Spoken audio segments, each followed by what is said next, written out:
yàtọ̀ eléyìí tún ga jù sinimá titun ojúlẹ̀ ń wò ẹ ò mọ̀ kó lè síbẹ̀ ẹ má ṣe yàmàyàmà ẹni tó ṣe kátikàti ohun ojú wa lójú rí o. oúnjẹ tí yóò bá ní jẹ kí ẹ má fi òun mú wọn. ẹni tí wọ́n pè ní àgbà máa yẹn àgbà bọ́ ìtẹ̀mí ni he is my boo. èmi gangan lójú náà àwa la lè tọ́jú ẹ ọmọ. ó máa lọ tí bọ́lẹ̀ ní bẹ́ẹ̀ ni mo sọ.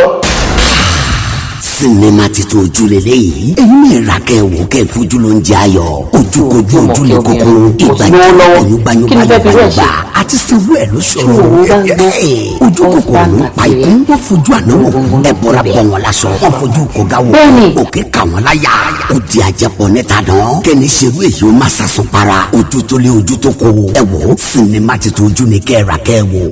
ìjọba ní sàánú àfòmọ́ ayé gbogbo ẹ ṣàánú mi o àìsábùgà lọ́kọ́ àìtẹ̀rọ̀ mi lọ́fà àìsípadà gbogbo ọmọlọ́mọ.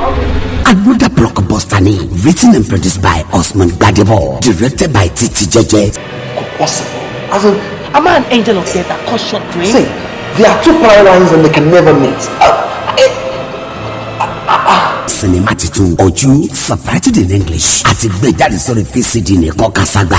Marketed and distributed by Olasco Films Nigeria Limited. EU 10-6 Movie City, Ami Arena Shopping Complex, Bolade Oshodi, Lagos. Headmaster Films Nigeria Limited. Ami Arena Shopping Complex, Bolade Oshodi, Lagos. Ló ń distribute here. Cinema titun Oju, you can't afford to miss it. Buy, watch and buy. tó sì mọ̀ pé ń fi báyìí ṣe nínú tìlú lẹ̀ báyìí. fún mi lóúnjẹ tí máa jẹ tó máa fún mi lóúnjẹ wo mo sì máa dáwọ́ sí bó ṣe wà yìí o. ó sùn. fún mi lọ.